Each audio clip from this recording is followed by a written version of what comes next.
Hello hello. అన్న, నేను యూట్యూబ్లో మీ వీడియో చూసి ఫోన్ చేస్తున్నాను. అన్న అన్న చెప్పండి అన్న. మీకు టైం ఉందన్న మాట్లాడడానికి? పర్లేదు మాట్లాడండి అన్న. అన్న, మీ అడ్రస్ అంతా నేను చూసిన అన్న, లింకులో పెట్టారు కదా మీరు. అన్న ఆ, మరి మీ సువార్త చెప్తున్నారన్న, మీరు ఏమి యేసుక్రీస్తు బైబిల్ మీకు పూర్తిగా తెలుసా? అంటే పూర్తిగా అంటే తెలియదన్న. అంటే మనం ఏదైతే కానీ పూర్తిగా తెలుసుకొని చెప్పాలని నా అభిప్రాయం అన్న. నేనేమంటా, బైబిల్ని నాకు పూర్తి తెలుసు అన్న. బైబిల్ తెలియదు అంటే నేను అనను. బైబిల్ నాకు పూర్తి తెలుసు కాబట్టి నీకు బైబిల్ గురించి పూర్తి తెలుస్తుందా లేదా అని అంటుండా. ఇంకొకటి అన్న, మనము ప్రపంచంలో 3 గ్రంథాలు ఉన్నాయి. మన ఖురాన్ ఉండదు, బైబిల్ ఉండదు, హిందూ గ్రంథం ఉండదు. ఈ 3 గ్రంథాలకు ఉన్నాయి అనుకో మన ఇండియాలో ప్రధానంగా. ఈ 3 గ్రంథాలకు అతీతమైనది రాజ్యాంగం. ఈ రాజ్యాంగం అనుమతి ఇచ్చింది కాబట్టి మనము ప్రచారం చేసుకుంటున్నాము. కాకపోతే మీరేమంటే, మీరు ఒక గ్రంథాన్ని ప్రచారం చేస్తున్నారు, బైబిల్ పరిశుద్ధ గ్రంథము, యేసు లోకరక్షకుడు అనే వీడియో నేను చూసినాను. వీధిలో మైక్ పట్టుకొని చెప్తున్నావు చాలా చక్కగా. అంటే నేను ఒకటి పూర్తి తెలుసుకోకుండానే చెప్తున్నావు అంటున్నాను. ఎందుకంటే మీరు హిందూ గ్రంథాలు కూడా తెలుసుకోవాలి, మన సంప్రదాయం కూడా తెలుసుకోవాలి. అన్ని తెలుసుకున్న తర్వాత నేను అన్ని తెలుసుకున్నాను బాబు, ఇప్పుడు ఇది ఒకటి సత్యం ఉండదని చెప్తే అదొకటి లెక్క.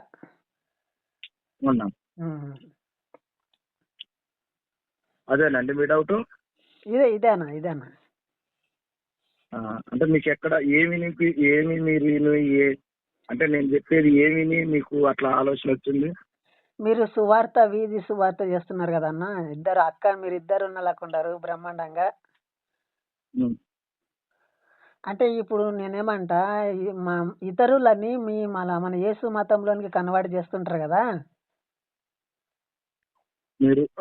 మేము ఎప్పుడు కూడా బలవంతంగా గుందుకు వచ్చి నమ్ముకోండి అని చెప్పిన పరిస్థితులు ఏం లేవు బ్రదరు. యేసు ప్రభు గొప్పతనం గురించి చెప్పటం మంచిది.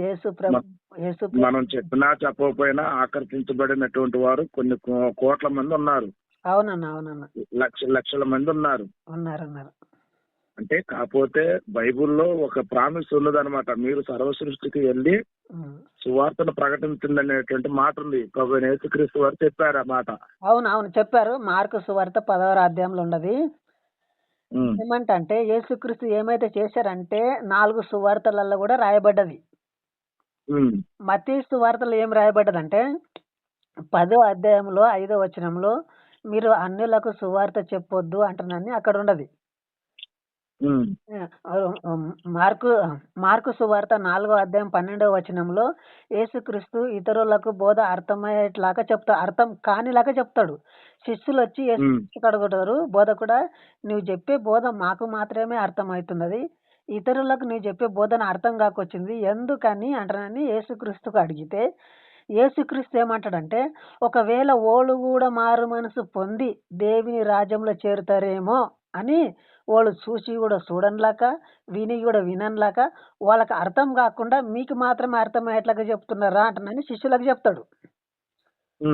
లూకా సువార్త 19వ అధ్యాయంలో జక్కయ్యకి ఏమంటాడు, ఇతడు అబ్రాహాము సంతతి, ఇశ్రాయేలు వద్దకు తప్ప మళ్ళీ ఎవరి వద్దకు నేను పంపబడలేదు, ఇశ్రాయేలులో నశించిన గొర్రెల వద్దకు తప్ప మరి ఎవరి వద్దకు నేను పంపబడలేదు అని యేసుక్రీస్తు స్పష్టంగా అంటాడు. మీరు అన్నప్పుడు ఏమిటంటే, మీరు ఏ వచనం పట్టుకున్నారంటే మార్కు సువార్త 10వ అధ్యాయంలో 16వ వచనం కానుండి కిందికి చూస్తే అక్కడ యేసుక్రీస్తు సర్వలోకానికి వెళ్ళి సర్వ సృష్టికి సువార్తను ప్రకటించుడు అనే మాట మీరు చెప్తున్నారు.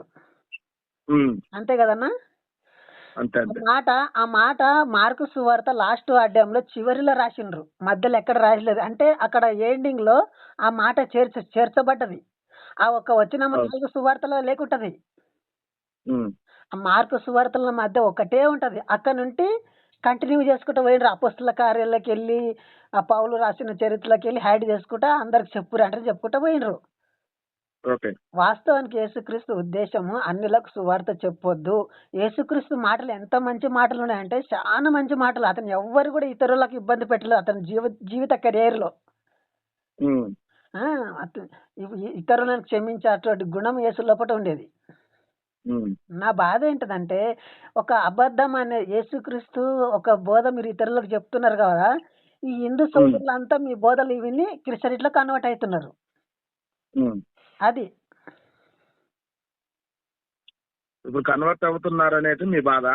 అవన్న ఎందుకంటే దాంట్లో సత్యం లేదు కదన్న, యేసుక్రీస్తులో పట్టగా లేదు, మీరు మీరు అడగటంలో తప్పులేదు కానీ అయితే అన్న ఒక మాట. ఇప్పుడు నాకు స్కూల్ టీచర్ జాబ్ వచ్చింది. అక్కడికి స్కూల్ టీచర్ జాబ్ వచ్చినప్పుడు నేను టీచర్ గా వెళ్తున్నాను.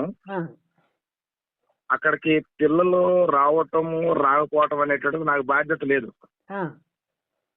అంటే నేను టీచర్ జాబ్ కొట్టిన కాబట్టి ఆ బడికి వెళ్ళి నేను పాఠాలు చెప్పాలి. యోహాను సువార్తలు ఏమన్నాడు? తండ్రి ఆకర్షించిన తప్ప ఎవడు నా వద్దకు రాలేడు అనేటువంటి మాట అన్నాడు. నా వద్దకు రాడు. మేమేం చేస్తున్నాం అంటే డ్యూటీ చేస్తున్నాం. యేసుప్రభు చెప్పినటువంటి డ్యూటీ ఏదైతే ఉన్నదో దాన్ని చేస్తున్నాం. అందులో ఒకటి మత్తయి సువార్త, మార్కు, లూకా, యోహాను సువార్త రాసేటప్పుడు అక్కడ ఉన్నటువంటి ప్రజలను ఉద్దేశించినటువంటి మాటలు కొన్ని మనకు కనిపిస్తాయి. అవునవునన్నా, ఎగ్జాక్ట్లీ కరెక్ట్. అక్కడ ఉన్నటువంటి సిచ్యువేషన్ బట్టి రాసిన మాటలు మనకు కనిపిస్తున్నాయి. అవును. ఇప్పుడు సువార్త అన్ని జనులకి చెప్పలేదు అని అంటే అక్కడ ఉన్న పరిస్థితి అట్లాంటిది. సో టోటల్ గా ఏంటిది, ప్రపంచం అంతా కూడా దేవుని గురించి తెలుసుకోవాలి, ఆయన రక్తంలో కడగబడాలి, ఆయన అంగీకరించాలి. That's rule. అది యేసు ప్రభు సిద్ధాంతం.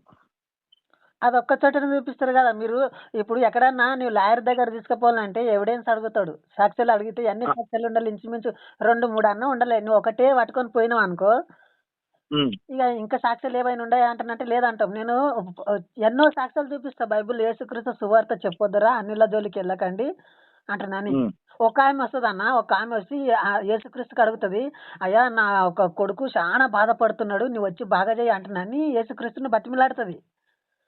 అప్పుడు యేసుక్రీస్తు వచ్చి, అయ్యా అమ్మ నువ్వు బాధపడుతున్నావా, నీ కొడుకు బాధపడుతున్నాడు, నేను వచ్చి బాగా చేస్తా అంటున్నా అనాలి కదా. అన్నాడు. ఏమంటాడంటే పిల్లల రొట్టె తీసుకొని కుక్క పిల్లలకి వేసేది వ్యర్థం అమ్మ అంటాడు. ఈ మాటకు ఉద్దేశం ఏమిటంటే నేను ఇశ్రాయేలుకు తప్ప మళ్ళీ ఎవరి వద్దకు రాలేదు అనే మాట స్పష్టంగా అక్కడ తెలవబడుతుంది. ఎందుకు ఆ కాంటెక్స్ట్ అనేటువంటిది ఎందుకు వాడారో తెలుసా మీకు? నేను చెప్తా ఎందుకు వాడారో, ఆ తర్వాత మీరు చెప్పండి అన్న. చెప్పండి, మీరు చెప్పండి ఎందుకు వాడారు యేసు ప్రభు ఆ కాంటెక్స్ట్. ఆమె ఒక అన్యురాలు, ఇశ్రాయేల్ రాలు కాదు. కాబట్టి ఆమె ఏం చేస్తుందంటే యేసుక్రీస్తు ఏమో అద్భుతాలు చేస్తాడంట అంటే తెలుసుకొని నా కొడుకు బాగా అవుతాడేమో అంటనని యేసయ్య దగ్గర వస్తుంది. వచ్చి అంటది, అయిపోయింది. ఆమె కోరినట్టు జరిగిందా లేదా? అక్కడ జరిగింది కానీ అతను ఏం ఉద్దేశంతో మళ్ళీ రిటర్న్ ఆన్సర్ ఏమి ఇచ్చాడు? అమ్మ పిల్లల రొట్టె తీసుకొని కుక్క పిల్లలకి వేసుట వ్యర్థం అమ్మ అంటున్నాడు. అంటే కుక్కలతో పోల్చిండు, అన్నులని కుక్కలతో పోల్చిండు యేసుక్రీస్తు.